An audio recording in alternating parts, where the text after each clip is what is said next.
नमस्कार, स्वागत है आपका स्टार मैक्स टीवी न्यूज़ में।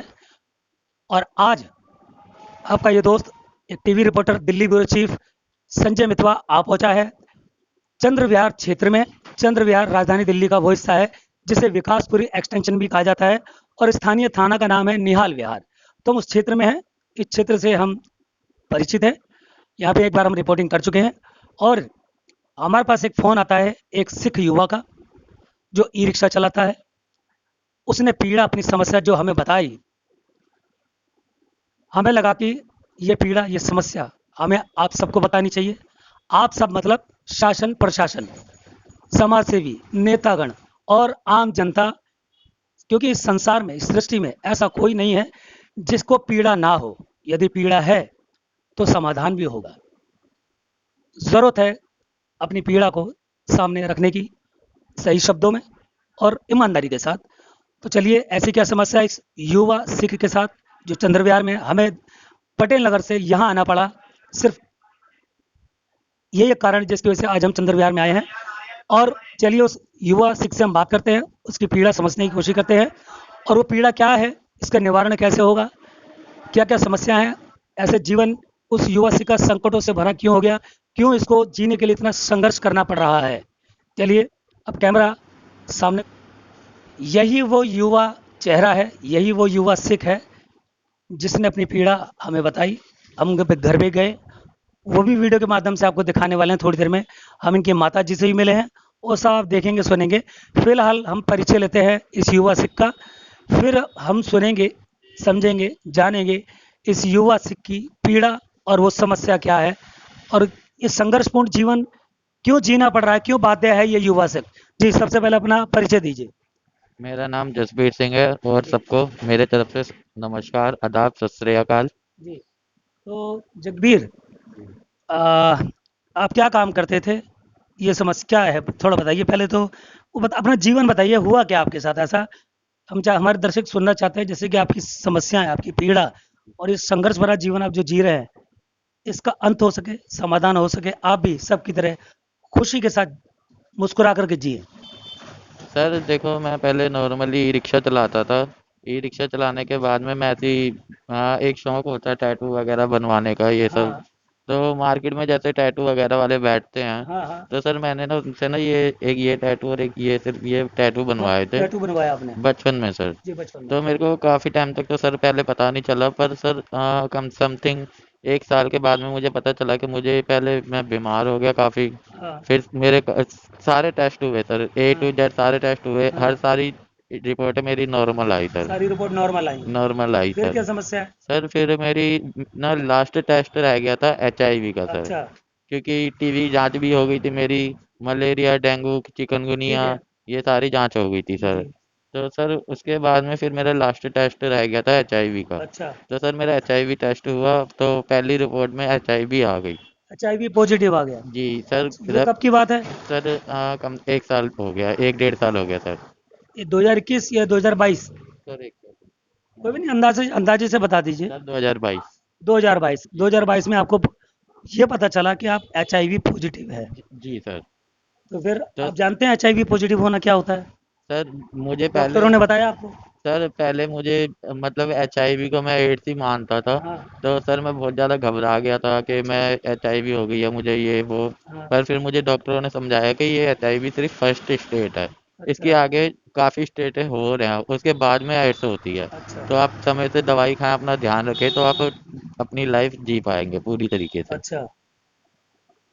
तो फिर ये ठीक है, ये तकलीफ आपको हो गई। तो अभी क्या क्या समस्याएं आपके साथ आ रही है जिनसे आप जूझ रहे हैं? और आपने बोला भी, हमें बताया भी कि अब कई बार रातों को सो नहीं पाते हैं, अब आंखों में आंसू आ जाते हैं आपके। जी। जी सर, जैसे कि मतलब कि कोई मैं काम नहीं कर पाता, अगर मैं सैलरी पे कहीं पे जॉब पे लगता हूँ, तो सर फिर मतलब अब पहले जैसा शरीर रहा नहीं है। पहले मैं जीन्स की पैंटों का काम करता था विष्णु गार्डन 57 में। हाँ।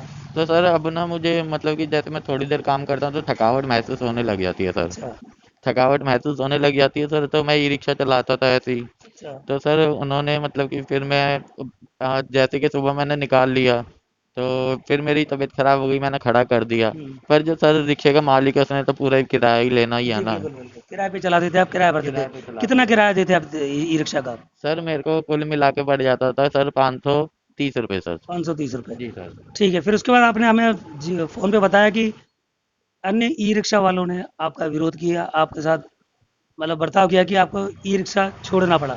सर वो मतलब कि ऐसे हुआ था कि सर जब मैं ये रिक्शा चलाता था तो मेरी तबीयत खराब हो जाती थी तो मेरे को रिक्शा खड़ा करना पड़ता था। अच्छा, तो सर वो मेरे से किराया पूरा मांगते थे तो मैं बोलता था कि इतने मैंने कमाए नहीं है, कम से कम 150 मैं भी तो घर लेके जाऊँ ना। अच्छा, जैसे कि सर थोड़ा सा ही काम हुआ है तो मैं क्या तुम इतने अपन इतने मैं नहीं रखता था जितने मैं उनको देता था सर। अच्छा, तो सर फिर वो बोलते थे कि तेरा कभी किराया नहीं पूरा आता, ये नहीं आता, वो नहीं आता। और कभी सर कभी मेरी तबीयत खराब हो जाती थी तो मैं रिक्शे में सो जाता था। जैसे आज रिक्शा चलाने की हिम्मत नहीं होती थी कि रिक्शा लेके मैं घर तक जा पाऊँ। तो फिर सर वही रात को रिक्शे में फिर वो किराया ना होना, फिर दूसरे दिन फिर रिक्शा ना मिलना, फिर ऐसे कर करके मेरे से उन्होंने रिक्शा ले लिया। तो चलिए सर अभी थोड़ी देर में आपके घर चलेंगे हम, घर में देखेंगे आपकी माताजी से ही मिलेंगे। अ, अभी आपको जो समस्या हमने सुन ली है, तो जो पीड़ा है शारीरिक पीड़ा है, ठीक है, ये तो डॉक्टर देखेंगे और दवाइयाँ ये सब देखेंगी। रही बात आपके आर्थिक समस्या जो आपके उत्पन्न हो रही है, इसका समाधान के लिए हम आपकी क्या सहायता कर सकते हैं बताइए? सर देखो ऐसा हम क्या सहयोग करें आपका? क्या सहयोग चाहते हैं आप दिल्ली वासियों से? सर देखो मेरी कोई मैं कोई अमीर घर से हूँ नहीं सर। मम्मी। आप ये बताइए सहयोग ऐसा क्या किया जाए कि जिससे आपको लगे कि हाँ, आप स्वतंत्र रूप से निश्चिंत होके आप खा कमा सकते हैं? सर हमारी इतनी स्थिति नहीं है कि हम खुद ही रिक्शा ले पाए सर। बस मैं ये चाहता हूँ कि मेरा एक रोजगार हो जाए, कि मेरा एक अपना रिक्शा हो जाए कि जब तक मेरा मन करे तब तक मैं चलाऊं, और उसके बाद में सर जब मुझे ठीक ना लगे तो मैं अपने घर आके रिक्शा खड़ा कर दूं, कोई बोलने वाला ना हो। क्योंकि सर मैंने सैलरी पे भी जॉब करके देख ली, वहाँ पे भी सर 2 10 दिन जाओ। जैसे कि सर मैं 3 दिन मैं एक जगह गया था, मैं एक जगह की बात बताता हूँ आपको। मैंने वहाँ पे सर हफ्ता काम किया था। कोई बात नहीं, छोड़िए, चलिए कोई बात नहीं। ठीक है। ई रिक्शा, आपको लगता है कि यदि आपको ई रिक्शा मिल जाए जी सर। तो आप अपना जीवन निर्वाह, अपने घर का, माता जी का ध्यान रख लेंगे, जी सर। हैं? जी सर। और आपको मानसिक शांति भी मिलेगी। जी सर। क्योंकि और सर। हाँ, ई रिक्शा किराया देना पड़ता है, यदि आपका खुद का अपना रिक्शा हो तो वो किराया देने का जो बोझ है आपके ऊपर, प्रेशर रहता है, वो नहीं रहेगा। जो भी आएगा वो आपका अपना आएगा, सर अपना फिर। जीवन चला सकते हैं, खा पी सकते जी जी हैं, सर। घर पे दूध पानी छोटी छोटी ज़रूरतें हैं उनका पूरा कर सकते जी हैं। सर। कहने वाला ये है कि आपको ई रिक्शे की ज़रूरत है। जी सर। ठीक है। देखिए, जसबीर एक आज का युवा सिख है और हम डिजिटल इंडिया में जी रहे हैं। और राजधानी दिल्ली में आप देख लें, ये ऐसी तस्वीर, ऐसा जीवन इस युवा के साथ हो रहा है। कुदरत की जो इसके साथ अन्याय किया है कुदरत ने, जिसकी पीड़ा ये भोग रहा है, जो ये चाहता है कि मैं इस ऐसे में भी अपने पैरों पे खड़ा रहूं, बस एक आदत ई रिक्शा इसका अपना हो जाए, जिससे ये अपना अपनी माता का ये ध्यान रख सके। अच्छा, आपके घर में कौन कौन है? सर घर में तो मेरे वैसे हम यहाँ पे चंदर विहार में किराए पे रहते हैं। मॉम है, ब्रदर है बड़ा। कितने समय से रहते हैं आप यहाँ? सर हमको 1 साल हो गया सर। 1 साल हो गए। जी सर। आपके पिताजी? पिताजी सर रवगी नगर में रहते हैं। तो वो साथ नहीं रहते आपके? No sir. क्यों? सर बस वैसे ही वही शुरू से लड़ाई झगड़ा वगैरह सर। कितने वर्ष हो गए उनको अलग हुए, आपको छोड़े हुए? सर वो तो शुरू से ही वैसे अलग ही हैं, पर वो ऊपर रहते थे हम अलग रहते थे, तब भी तो खाना कितने पीना वर्ष हो गए आज? हो गया होगा सर वैसे। अलग हुए हुए 3 साल के आसपास, और उसके बाद में हम चंद्र विहार अलग जब मतलब खाना आपको ये खाना तकलीफ है, आपके पिता को पता है? हाँ। मेरे पिता को सर हमने बताया नहीं, क्योंकि अगर मैं अपने पापा को बता दूंगा तो पूरे जग को पता चल जाएगा। अच्छा, ठीक है। आपकी माता जी और आपके घर में आपके भाई बहन कोई है? हाँ जी, एक मेरी सिस्टर है वो मैरिड है, उसका एक लड़का है, और एक मेरा ब्रदर है वो भी रिक्शा चलाता है। और आपका जो भाई है वो आपसे बड़ा है या छोटा है? मेरे से बड़ा है पर वो भी ठीक नहीं है, वो भी बीमार रहता है सर। वो भी बीमार रहता है? जी सर। अच्छा, उसके साथ ये समस्या तो नहीं होगी जो आपके साथ हो गई है? नहीं नहीं सर, ये मतलब कि समस्या ये कोई ये नहीं है कि टीवी है वगैरह या कुछ है। अच्छा, कई लोग सोचते हैं सर इसको कि इसको HIV है तो इससे दूर भागो, इसके साथ ना कुछ खा नहीं सकते, ये नहीं कर सकते, वो नहीं कर सकते। सर ये लोगों का वहम है। HIV जिसको हो उसका ये कुदरती होता है सर। तो अच्छा, दूसरा हम बात काटेंगे, आपकी माफ़ी चाहेंगे। जी सर। कुल मिला के बात यह कि यदि आपको ई रिक्शा मिल जाए जी सर। तो आप अपना जीवन निर्वाह कर लेंगे? जी सर। जी। हाँ जी। बिल्कुल जी। जी सर। चलिए, हम सभी अपने दर्शकों से आग्रह करते हैं, ये युवा है जसबीर, दे दे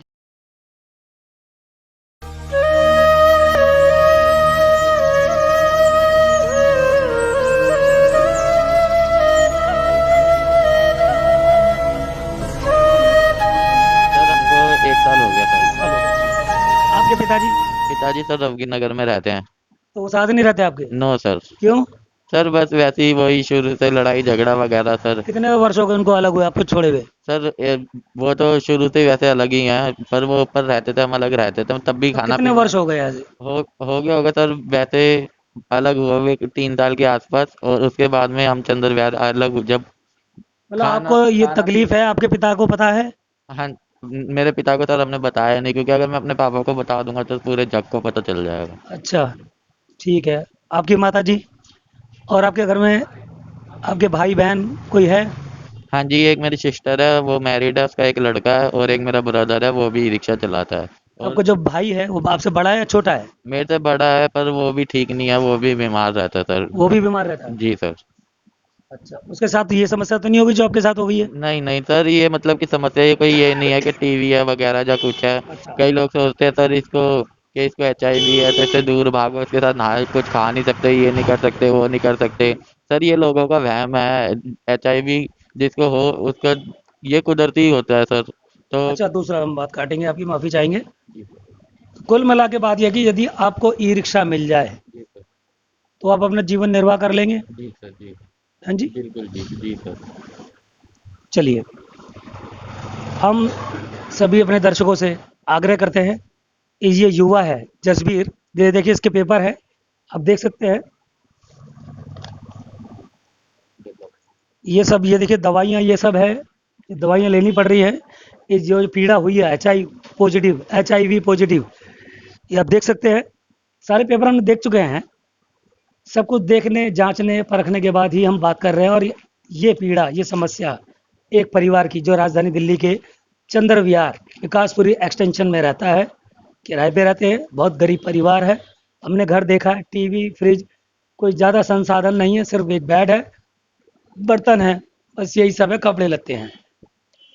एक ई रिक्शा मिल जाए, उसके लिए मदद हो जाए, तो जसबीर जो युवा है, जिसका सपना है कि मैं अपनी माँ की सेवा करूं, माँ को परेशान। अच्छा, कि माता जी क्या करती हैं? वो कुछ काम करती हैं या वो? हाँ सर, पहले तो बाजार लगाती थी मम्मा, जैसे सप्ताह की बाजार लगती हैं, पर फिर उसके बाद में मैं काम करता था, तो फिर मेरी तबीयत खराब रहने लग गई, तो मम्मा ना रजौरी में काम करती हैं, बर्तन मतलब कि बर्तन सफाई भी करती हैं, और लोग खाना बनाती हैं। वैसे ज़्यादातर खाना ही बनाती हैं। तो जसबीर, आप चिंता ना करो, जी हम सब, पूरी दिल्ली वासी, हम सब तुम्हारे साथ हैं, आपके परिवार के साथ हैं। हम हर उस जगह जाएंगे, शासन प्रशासन, बहुत से हमारे समाज सेवी हैं, बहुत से धर्म कर्म करने वाले लोग हैं, बहुत से लोग हैं जो मदद करने के लिए हमेशा तत्पर रहते हैं। और हमें विश्वास है कि आपको एक नया ई रिक्शा जल्दी मिलेगा, ये हमारा विश्वास है। तो दर्शकों, दोस्तों, आपसे हाथ जोड़ के विनती है, इस युवा को बचाइए, इसका साथ दीजिए। और यदि कोई आपसे संपर्क करना चाहे तो जसबीर कैसे संपर्क करेगा कोई? अपना मोबाइल नंबर बताएंगे? जी सर। बताइए, 2-3 बार अपना मोबाइल नंबर रिपीट कीजिए। यदि आपको लगता है कि आप इस युवा सिख जसबीर सिंह की मदद कर सकते हैं, इसको इस संकट से निकाल सकते हैं, इसके चेहरे पर मुस्कुराहट ला सकते हैं, तो आप जसबीर सिंह से स्वयं खुद डायरेक्ट बात कर सकते हैं और मदद कर सकते हैं। तो जसबीर, अपना नाम अपनी वाणी से बोलिए, ठीक है? अपना नंबर बताइए, 3 बार बताइए। मेरा नाम जसबीर सिंह है, और मेरा नंबर 8287728614। 8287728614। 8287728614। ये आपने संपर्क सूत्र है, आप जसबीर से आप बात कर सकते हैं। और नीचे आप देख रहे हैं, हमने बकायदा नंबर दिया हुआ है। आप सभी से हमारी प्रार्थना है, ऐसे युवाओं को बचाना ज़रूरी है। कुदरत अपना खेल खेलेगी, बात अलग है, लेकिन हमारा धर्म क्या कहता है, हमारा कर्तव्य क्या कहता है, वो हमें संभालना होगा, हमें देखना होगा। चलिए चलते हैं हम अगले सफ़र पर। और हम जसबीर, हम आश्वासन नहीं दे रहे आपसे, आपसे वादा कर रहे हैं कि हमारा विश्वास है आप तक मदद अवश्य आएगी। बस आप रोना नहीं, मुस्कुराना, ठीक है? थोड़ा-सा समय लेगा, लेकिन आपकी मदद आप तक ज़रूर पहुँचेगी, यह हमारा विश्वास है। सर एक बार बोल दीजिए, बोले सो निहाल। सत श्री अकाल। बस, यह